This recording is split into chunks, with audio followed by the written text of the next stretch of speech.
प्रभु यीशु के सामर्थ्य नाम में आप सबको जय मसीह की। Praise the Lord. आइए आज के सुंदर दिन के लिए हम प्रभु का धन्यवाद करें। इस खूबसूरत समय के लिए हम परमेश्वर की स्तुति करें। मनन के लिए हम प्रभु के वचन को निकालें। मेरे साथ व्यवस्था विवरण उसका 11 अध्याय और 11 अध्याय के वचन 11 और 12 को निकालिएगा। यहाँ इस प्रकार से लिखा है, परंतु जिस देश के अधिकारी होने को तुम पार जाने पर हो, वह पहाड़ों और तराइयों का देश है और आकाश की वर्षा के जल से सींचता है। वह ऐसा देश है जिसकी तेरे परमेश्वर यहोवा को सुधि रहती है और वर्ष के आदि से लेकर अंत तक तेरे परमेश्वर यहोवा की दृष्टि उस पर निरंतर लगी रहती है। Praise the Lord, hallelujah. प्रभु के लोगों, परमेश्वर के लोग मिस्र में गुलामी की दशा में थे। उन्हें खाने को मिल रहा था, उन्हें पहनने को मिल रहा था, पर उसके साथ जो पीड़ा मिल रही थी, जो कड़वाहट था, बहुत ही बुरा था। शादी हो रही थी, ब्याह हो रहे थे, बेटियां पैदा हो रही थी और उनका शोषण किया जा रहा था। लड़कों को मार दिया जाता। जिस जनने के पत्थर पर माताएं अपने बच्चों को जन्म देती, भाइयों को आदेश दिया गया था कि उसी पत्थर पर उन बच्चों को पटक के मार दो, नील नदी में डुबा दो, ख़त्म कर दो। कितना पीड़ादायक था वो देश। और वो देश एक ऐसा देश है जहाँ बंजर है, उपजाऊ है नहीं। केवल मिस्र को अगर आप देखें आज भी, तो केवल रेत से, बंजर से, श्राप से भरा हुआ है। ऐसा पीड़ा, ऐसी समस्या, पूरा अधिकांश एरिया बंजरपन एक प्रकार से श्राप को दर्शाता है।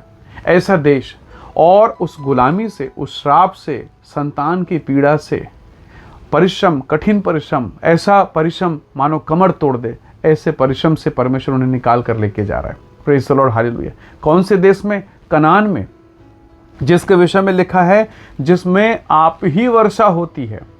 यहाँ जब शब्द लिखा है ना, यहाँ पर ऐसा लिखा है, आकाश की वर्षा से, जल से सींचता। इसका मतलब क्या है?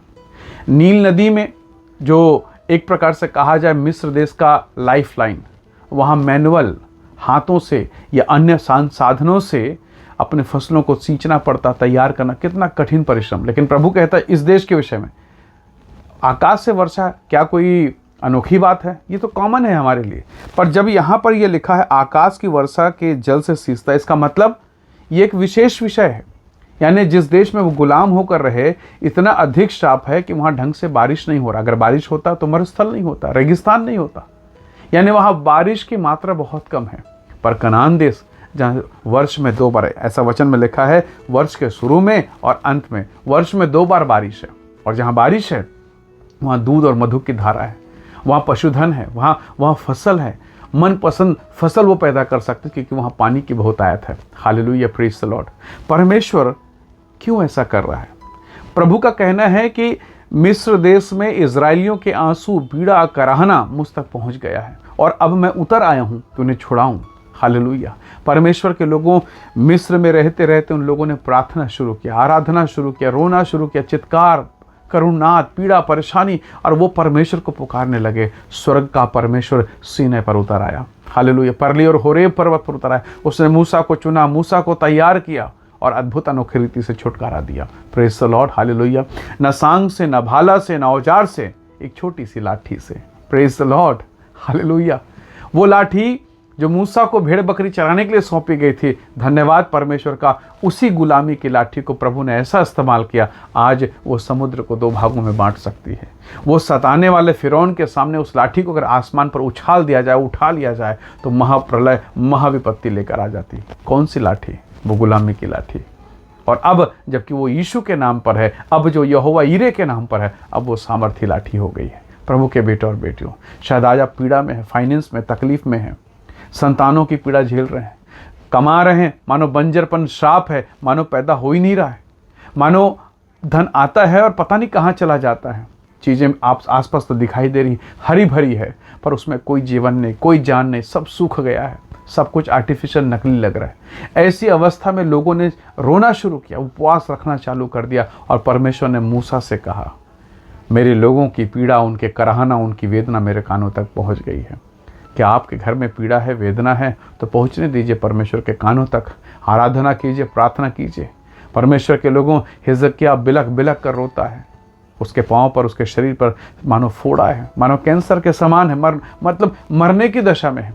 परंतु जब उसने बिलख बिलख कर प्रार्थना किया, परमेश्वर ने सुना और उसी दास यशायाह को कहा कि जाकर मेरे सेवक को कह दे, 15 साल मैंने उसे दे दिया है। Praise the Lord, hallelujah. आपके आंसू को शायद कोई ना देखे, जब आप अकेले में रोएं, निराशा में, हताशा में, शायद पति ना देखे, शायद पत्नी ना समझे, चाहे बच्चे ना समझे, स्वर्ग का परमेश्वर जिसने मुझे और आपको माता के घर में बनाया, वो समझता है, वो जानता है, वो आपके आंसू की कदर करता है। प्रभु के लोगों, प्रभु ने कहा वफादार रहना, कनान में जाकर भूल मत जाना, आज्ञा में बने रहना। ये वो ऐसा मनोहर देश है जिस पर तेरी यहोवा की आंखें लगी रहती है। हालेलुया। श्राप की अवस्था में, श्राप की जगह में, श्राप के स्थान पर प्रभु की आंखें नहीं है। प्रभु उधर करुणा के साथ नहीं देखेगा, परंतु यदि आप वहाँ पर पहुँचा दिए गए और आप पीड़ा में हैं, तो प्रभु उस स्थान पर भी आंख लगाएगा और आपको छुड़ा कर लाएगा। प्रभु आप पर भी दया करेगा। परमेश्वर के लोगों, प्रभु की ये योजना है।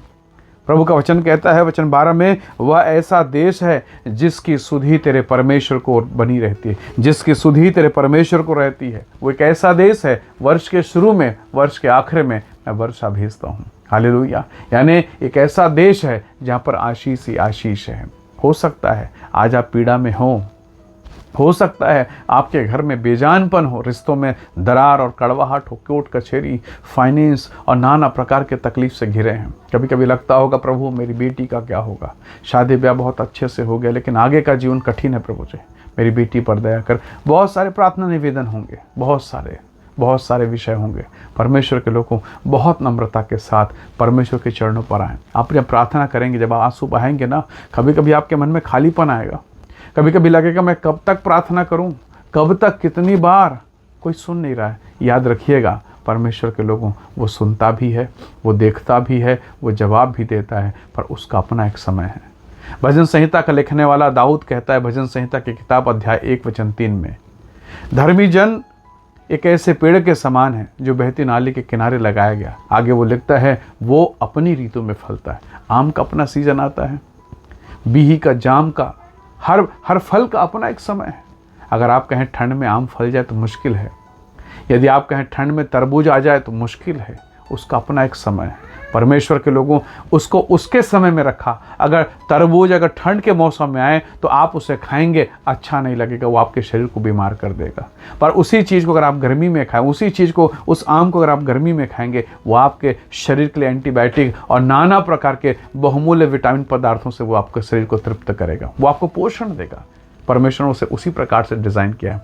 आज हो सकता है आप सूखेपन में हो, कई बार पतझड़ के मौसम में एक अच्छा सा पेड़ भी कंकाल के समान सूखा हुआ, मरा हुआ दिखाई देता है। लोग हंसते हैं, कैसा दिख रहा है।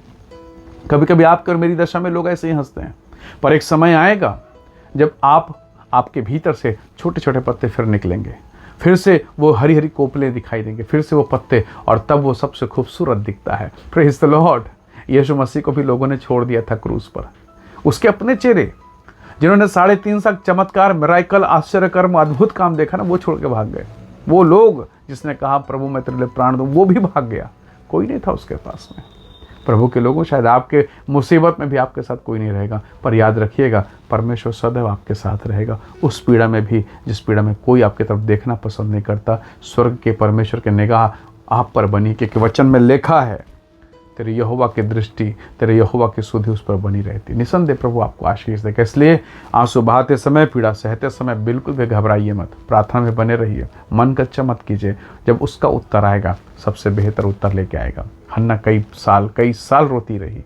एक समय हुआ हन्ना गर्भवती हुई और उसके बाद उसके आंसू खत्म हो गए। Praise the Lord. परमेश्वर आपको भी फलवंत करेगा, अपने समय पर प्रभु आपको भी आशीष देगा। इसलिए प्रभु के चरणों पर बने रहें, प्रार्थना में टिके रहें। हालेलुया। आइए दुआ करें। सर्वशक्तिमान परमेश्वर पिता, मेरे प्रिय भाई बहनों पर दया कर, ब्लेस कर, इन्हें आशीष दे और इनके जीवन के जो कष्ट हैं, पीड़ा है, समस्याएं, प्रभु तू उसे दूर कर। प्रभु जी, उस गुलामी, उस श्राप से आप निकाल कर हमें स्वर्गीय कनान पर आप लेकर आ रहे हैं, हम आपका धन्यवाद करते हैं। मेरे प्रियजनों को आशीष दे। जो संदेश इस वीडियो को देख रहे हैं वे सब यीशु के नाम से स्वतंत्र हों, आशीषित हों, ब्लेस्ड हों, उनके जीवन पर तेरी महिमा हो। पिता धन्यवाद सारी आशीषों के लिए, महिमा और आदर हम आपको देते। धन्यवाद के साथ विनती प्रभु यीशु के सामर्थ्य नाम से मांगते हैं, आमीन आमीन।